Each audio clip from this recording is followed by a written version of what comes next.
오늘도 새벽기도에 나오신 성도 여러분들을 환영합니다. 우리 찬송가 212장 부르시면서 새벽기도에 시작하겠습니다.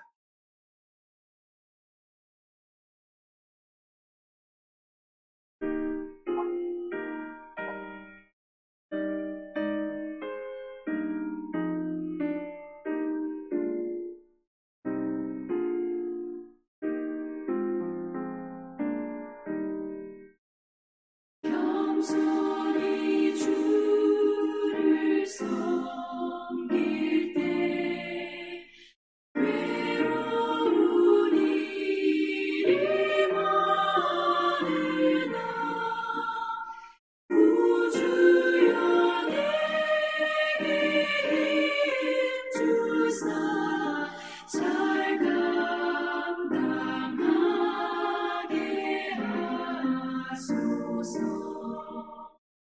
인자한 말을 가지고 사람을 감화시키며 갈 길을 잃은 무리를 잘 인도하게 하소서. 구주의 귀한 인내를 깨달아 알게 하시고 굳건한 믿음 주셔서 늘 승리하게 하소서. 장래의 영광 비추사 소망이 되게 하시며 구주와 함께 살면서 참 평강하게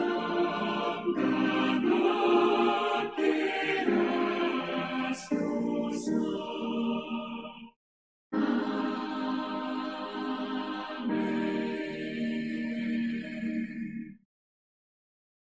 오늘 본문 말씀은 우리 역대상 9장 1절에서 16절 말씀을 봉독하도록 하겠습니다.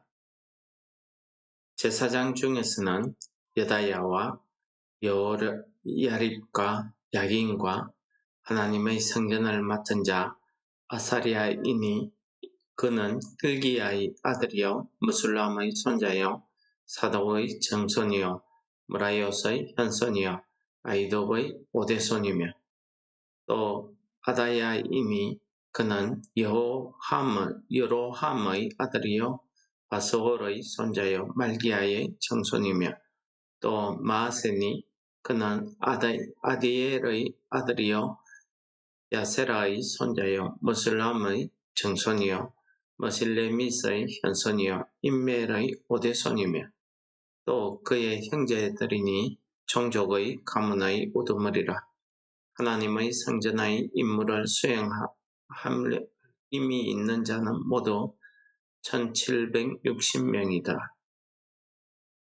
레위 사람 중에서는 무라리 자손 스마야이니 그는 핫숲의 아들이요 아스리감의 손자요 아사바의 정손이며 또 박박갈과 헤레스와 갈랄과 마따냐이니 그는 미가의 아들이요 시그리의 손자요 아삽의 정손이며 또 오바댜이니 그는 스마야의 아들이요 갈랄의 손자요 여두둔의 정손이며 또 베레가이니 그는 아사의 아들이요 엘가나의 손자라. 느도바 사람의 마을에 거주하였더라. 오늘 말씀은 포로기안에서 돌아온 백성들의 그 거를 기록함에 있어서 포로기안에 돌아온 사람들 중에서 제사장의 자손들과 또 레위 사람의 자손들을 기록하고 그들이 몇 명이 돌아왔다 하는 내용을 기록하고 있습니다.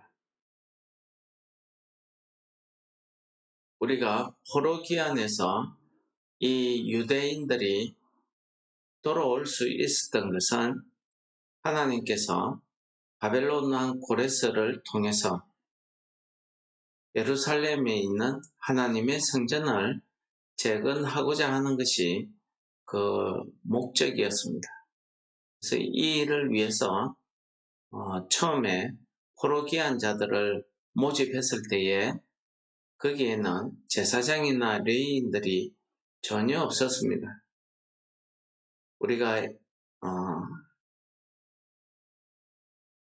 에스라나 느헤미야서를 참고로 우리가 같이 이 유대상을 읽을 때에 이 성경을 읽을 때에 같이 참조로 읽어보시면은 그 당시에 상황이 어떠함을 아주 자세히 기록해 놨습니다. 그때 보시면은 스가랴서에 보시면은 3장에 보시면은 에스라가 이 포로기한 자들을 소집하는 장면이 나옵니다. 그 안에 보시면은 레위인들이 전혀 없더라는 것입니다. 그래서 에스라가 레위인들을 처음에 소집했을 때 38명 정도였다. 이런 내용들도 기록되어져 있습니다. 오늘 이 포로기한 한 사람들의 그 주 목적이 예루살렘 성전 건축에 그들의 목적이 있었기 때문에 이 성전 건축을 위해서 꼭 필요한 사람들이 있었습니다. 그래서 오늘 9장의 내용은 이 성전을 건축하고 이 성전에서 온전한 제사와 기도를 드릴 수 있도록 성전의 기능을 행할 수 있도록 함에 있어서 필요한 사람들을 오늘 9장이 이야기하고 있는 것입니다. 그것이 제사장들이고 레위인들이고 느디님 사람들입니다. 그 레위인들 중에서도 오늘 가장 중요한 제사의 직분을 맡고 있는 사람들을 우리가 제사장으로 이렇게 알고 있는데 이 제사장은 레위인들 중에서 아론의 자손들로 이렇게 뽑힌 사람들입니다. 아무나 제사장이 될 수 없었다는 거지. 출애굽 당시에 하나님께서 이 아론을 택하시고 아론의 후손들로 하여금 영원히 제사장의 직무를 할 수 있도록 정하셨습니다. 그런데 도중에 레위지파 사람들 중에서 고라 자손들이 반란을 일으키게 됩니다. 왜 하나님께서 너희들만 하라고 하셨냐? 우리도 할 수 있다 라고 하는 바람에 하나님께서 각 지파의 대표들, 우두머리들을 우두머리들의 그 지팡이를 가져오게 하시고 그 중에서 하나님이 직접 아론을 택하셨다 하는 뜻에서 아론의 지팡이에 살구나무 싹이 나게 하십니다. 그래서 모든 백성들 앞에 하나님께서 이 아론을 제사장으로 택하셨음을 잘 보여주는 사건이 있습니다. 이 제사장은 아론의 자손들로 구성되어져 있고 다윗 왕 시대에는 다윗 왕이 12반차에 따라서 이 제사장의 반열을 정하는 내용이 기록되어져 있습니다. 오늘 본문에 나타난 제사장들의 후손들의 이름이 바로 이 반차에 따라서 지명되었던 그 제사장들입니다.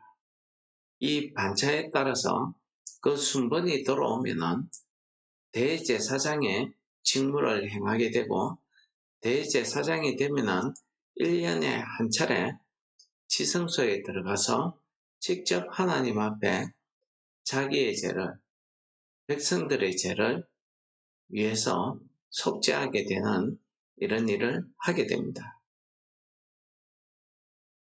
우리 제사장이 중요한 것은 하나님과 사람 사이에서 그가 중보자의 역할을 하기 때문입니다. 사람이 죄를 가지고 있는 사람이 직접 하나님 앞에 나간다는 것은 그의 육신의 죽음을 의미하고 있었기 때문입니다. 그래서 하나님께서는 그들을 대신해서 제사장을 통해서 하나님과 대화하고 제사장을 통해서 하나님께 기도드리고 예배드리고 하도록 했습니다.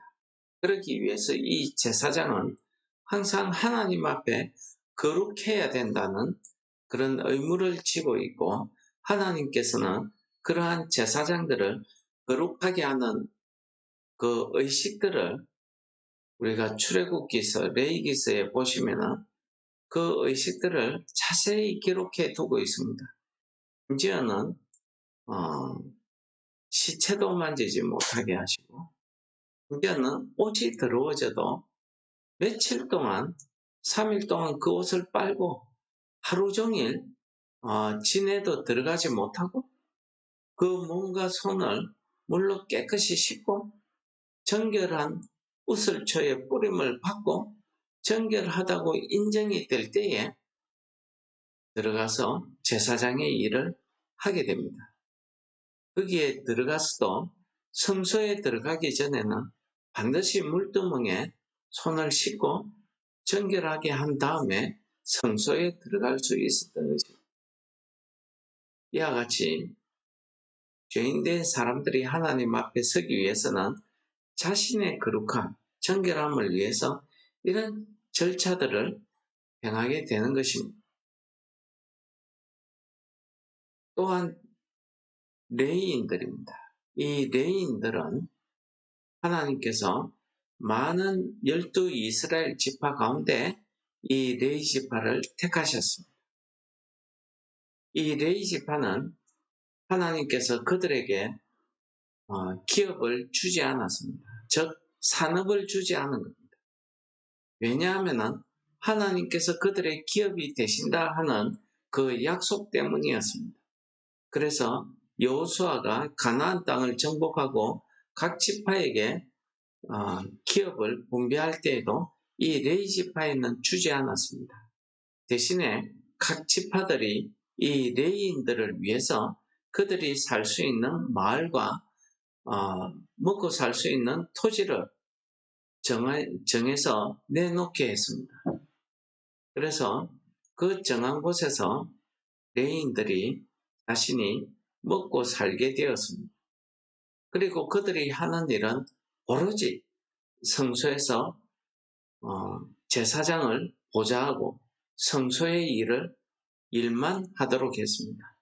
또한 그들의 주요한 임무 중에 하나가 뭐냐 하면 일반 백성들이 성소를 침범하지 못하게 막는 방패 역할을 이 레위인들이 하고 있었습니다.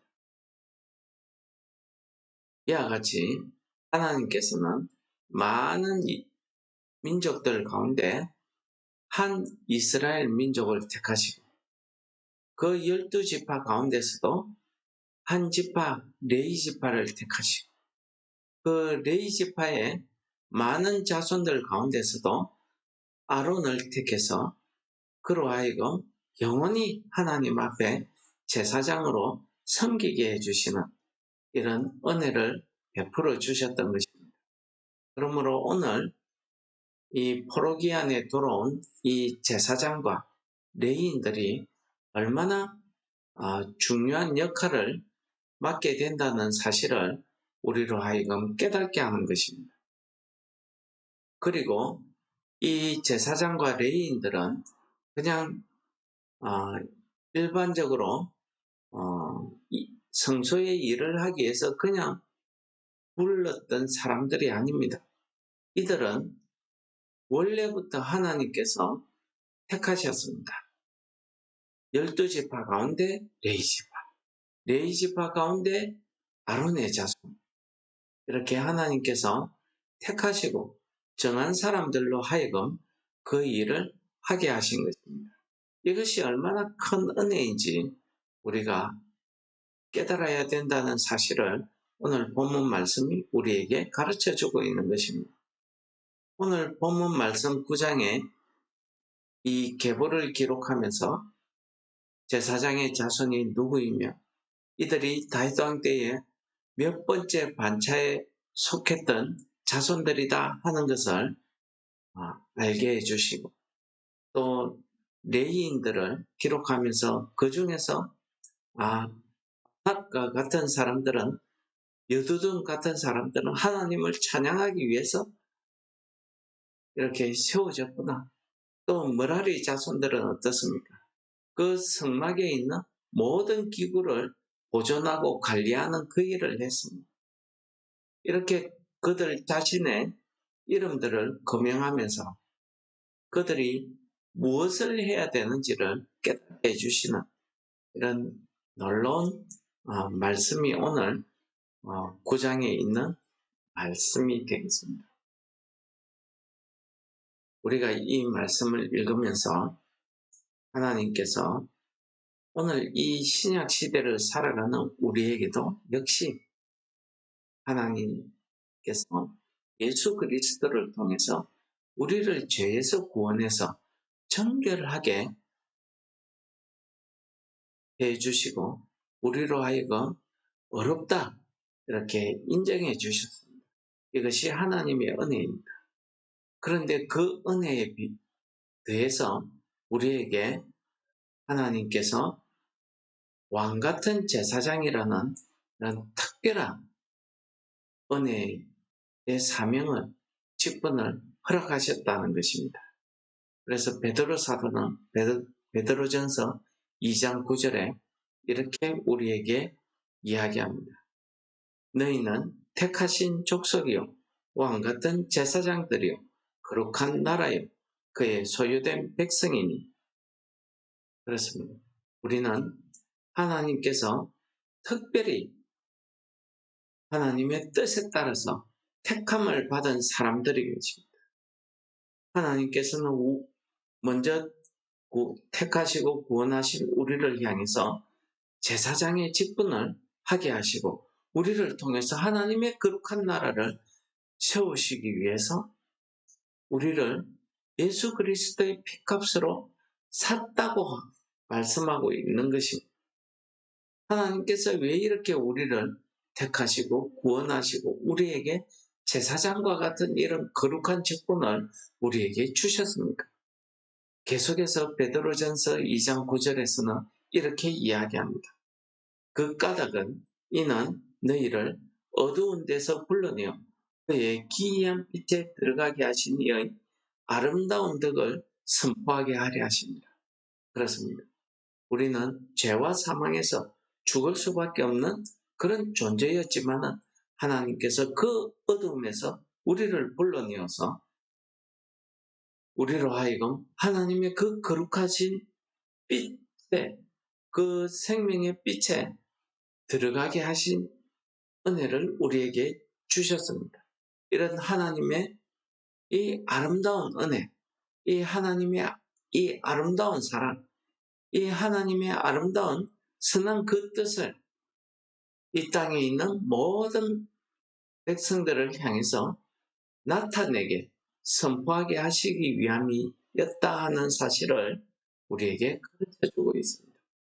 그러므로 오늘 하루도 우리가 이 땅에 나아가서 살면서 우리는 그냥 일반 사람들과는 다른 신분임을 우리가 깨달아야 됩니다. 그것은 하나님께서 특별히 우리를 택하시고 우리를 왕같은 제사장으로 세우셨다는 것입니다. 하나님께서 우리를 이렇게 제사장으로 세우신 이 뜻을 우리가 깨달아야 됩니다. 그것은 하나님의 아름다운 덕을 선포하고 나타내게 하려 하심이라는 사실입니다.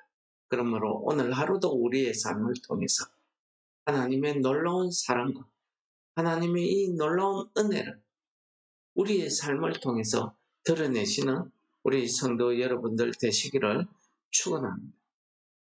이 시간 말씀을 기억하시면서 우리 함께 기도하도록 하겠습니다.